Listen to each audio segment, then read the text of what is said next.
Merci Madame la Présidente. Mesdames, Messieurs, au nom du groupe Nébocrate, je tiens tout d'abord à vous remercier pour vos propos liminaires. La loi Orientation et réussite des étudiants, ORE, de 2018 a été votée dans le but d'accompagner chaque étudiant sur la voie de la réussite et de répondre à la problématique de l'insuffisance de places en licence. Afin de poursuivre au mieux cette ambition de réussite de nos élèves, nos étudiants, j'aimerais vous interroger sur les modalités de répartition des financements induits qui sont fléchés aux universités, surtout dans leur suivi. Un rapport sénatorial de juin 2023 portant bilan de la loi ORE évoque un cadre initial de gestion des financements peu formalisé. Le ministère de l'Enseignement et de la Recherche, de l'Enseignement supérieur et de la Recherche semblait disposer d'une vision limitée des dispositifs mis en place par les universités faute d'indicateurs finalisés. Il semblerait manquer une vision globale et transparente de ces fonds fléchés d'accompagnement afin d'en évaluer l'impact sur le parcours des étudiants. J'aimerais donc savoir si la DGCIP dispose aujourd'hui d'indicateurs de performance de ces financements heureux. Autre question, si la conférence des directeurs des écoles d'ingénieurs, la CDFI, affiche 46 500 nouveaux diplômés en 2023, les entreprises en réclament 20 000 de plus. Comment comptez-vous accompagner les écoles d'ingénieurs à augmenter leurs effectifs publics, à augmenter leurs effectifs et à répondre à ce besoin en ingénieurs croissant, gage de compétitivité industrielle pour notre pays. Enfin, dernière question autour de l'apprentissage. Sur les 2 millions d'étudiants en apprentissage en France, seuls 200 000 étudiants sont issus d'établissements publics d'enseignement supérieur. Comment expliquez-vous ce chiffre alors que même que l'apprentissage est un levier financier pour nos universités et leur modèle économique est en grande difficulté avec un manque de financement d'1,5 milliard d'euros. Et cet apprentissage aussi est une nécessité financière pour nombre d'étudiants. Je vous remercie. Contrainte budgétaire, le sujet du privé. Et vous m'interrogez sur les choix qui seront opérés par la direction générale en matière de régulation aussi de ce secteur qui prend de plus en plus de parts de marché, si on peut l'exprimer ainsi. Ils sont de plus en plus présents sur le domaine de l'enseignement supérieur, de la formation en matière d'enseignement supérieur. Et donc on a en tout cas sur nos tablettes, puisqu'on y a travaillé depuis un an, on a un travail de concertation très large qui a été fait avec les acteurs du domaine pour essayer de mettre en œuvre un cadre respectueux de tous, pour que le sub-privé soit régulé, parce qu'il est question de cela. Vous faisiez référence à la question de l'apprentissage.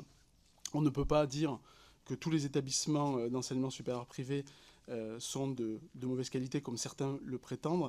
Par contre, il est de notre devoir, et c'est ce sur quoi nous travaillons, il est de notre devoir de réguler cette offre et de mettre en place aussi les bons paramètres juridiques. On y travaille avec le Conseil d'État, un groupe de travail qui n'a pas encore rendu ses travaux, qui permet d'avancer sur une forme de simplification du droit, parce qu'il y a eu un amoncellement avec le temps du droit pour réguler les établissements supérieurs privés, puisqu'on a des établissements dits libres, d'autres techniques. Et ça, ce n'est plus satisfaisant en 2024. Donc on doit faire un travail de remise à niveau. Et c'est ce sur quoi nous nous employons activement tous les jours. Il était la loi ORE et du manque de pilotage, puisque c'était un peu le sous-jacent du rapport sénatorial sur le sujet, qui a été assez révélateur et instructif pour la direction générale sur le pilotage des places. Je le rappelais, les établissements d'enseignement supérieur et de recherche, les EPSCP, comme on les nomme, sont des établissements autonomes qui ont des responsabilités, des compétences élargies. Et même si nous essayons de les piloter au mieux, il est vrai qu'un certain nombre d'éléments financiers, quand ils sont exécutés, ne sont pas forcément tout le temps remontés à la tutelle. Et donc pour remédier à ce non-pilotage des indicateurs de suivi de création de places et de la réussite des étudiants, nous avons mis en place depuis 2022 ce que l'on appelle, alors ce n'est pas un COP comme avec le CNUS, mais un COMP, un contrat d'objectifs de moyens de performance, qui permet, c'est le moyen qui fait la différence.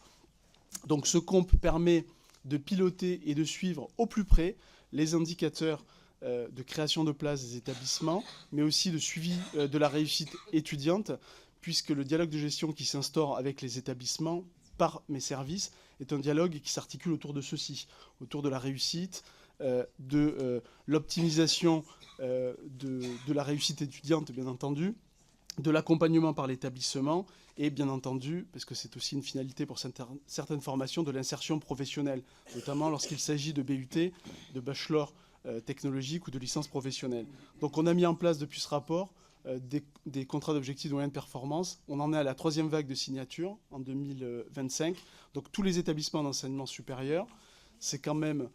mon ministère est tutelle de 159 établissements, dont 48 sont non RCE, donc n'ont pas de compétences et de responsabilité d'énergie, mais 111 le sont, donc c'est 111 établissements autonomes que nous essayons de piloter au mieux avec nos équipes. Et vous faisiez référence aussi au manque de formation d'ingénieurs. Je rappelle l'engagement de l'État, l'appel à manifestation d'intérêt compétences métiers d'avenir, qui est quand même un appel à manifestation d'intérêt doté d'1,5 milliard, qui a permis déjà de former bon nombre d'étudiants à toutes les pratiques de l'ingénierie, donc dans toutes les sciences de l'ingénieur, avec 10 thématiques clés, dont les énergies renouvelables, la transition écologique, tous les métiers d'avenir et les métiers de demain. Donc il y a 1,5 milliard qui sont mis sur la table pour nos établissements et qui permettront de rejoindre les ambitions, en tout cas, du monde socio-économique, à savoir former 20 000 étudiants de plus, ingénieurs par an. Sur l'apprentissage, vous y faisiez référence, 200 000 étudiants sont en apprentissage dans le secteur public. C'est sûr que par rapport aux 2 millions, mais 2 millions qui embrassent large entre l'infra-bac et le post-bac, moi je me concentre sur les niveaux supérieurs, donc c'est ce qu'on appelle dans les titres RNCP, c'est très technique, mais c'est niveau 5, 6, 7. Pour nous, il y a effectivement des marges de manœuvre et nous encourageons les établissements à aller vers ce type de formation, qui sont des formations initiales de très grande qualité. Nos établissements ont pris le biais de ces dispositions, de ces dispositifs. Ils se sont équipés et au travers des contrats d'objectifs de moyenne performance, on voit de plus en plus apparaître des services dédiés à la formation continue, à la formation professionnelle et à l'apprentissage dans nos établissements, ce qui montre que nos universités s'engagent aussi sur ces sujets.